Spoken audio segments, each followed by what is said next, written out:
For this video, I traveled up to Presque Isles, Maine to visit the Northern Maine Museum of Science. Seriously, this is what they call a museum nowadays?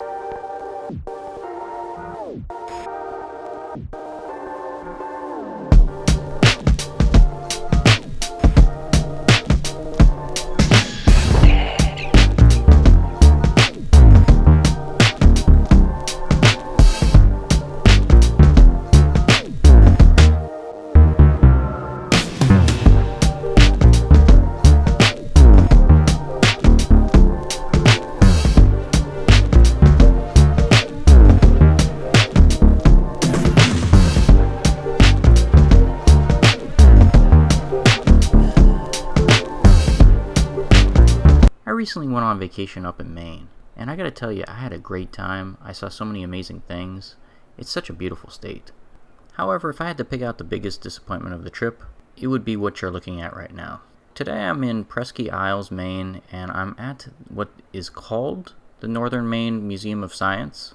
I found this attraction on TripAdvisor, and they talked about, 3-story museum with all different sciences represented and everything.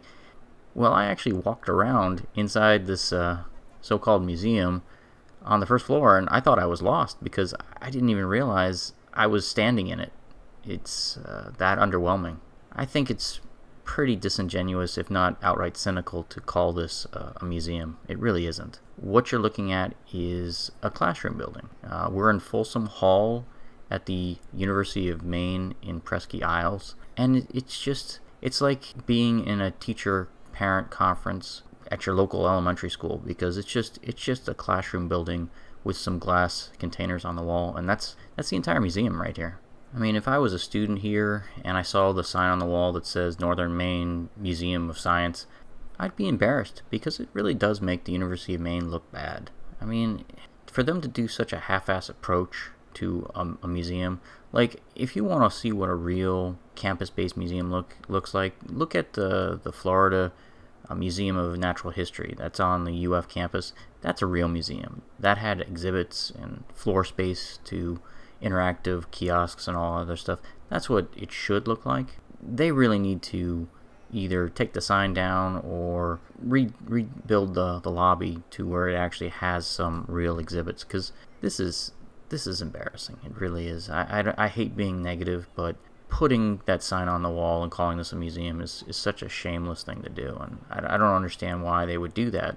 You know, maybe I'm jaded because I went to the University of Central Florida, and that is an absolutely massive campus. It's 1,500 acres, and I think their attendance is up to 60,000 students. And every one of those classroom buildings, 15, 20 of those buildings, whether you're talking about the engineering building or the chemistry building or the mathematics building or computer science, they all had these glass cases, and none of them slapped museum on the side of the building. This is just a standard college campus classroom building. It's not a museum, and people were probably looking for my bottom line. This is not worth the gas. I can't imagine why anyone would drive to see this. There's nothing here. I mean, if you're a student here and you put together a little science fair exhibit and put it in the hallway, congrats, but I mean, if you're not like the mom or dad of that student, nobody cares. It's ridiculous. I'm absolutely flabbergasted. I can't believe this thing exists in its current form, and this is probably my most negative review I've ever done after a couple hundred episodes. And yeah, I mean, I'm so lost at what to even talk about on this one, because it's ridiculous.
Thanks for watching this episode of The Adventure Schmuck. If you enjoyed today's video, don't forget to like and subscribe. See everyone next week.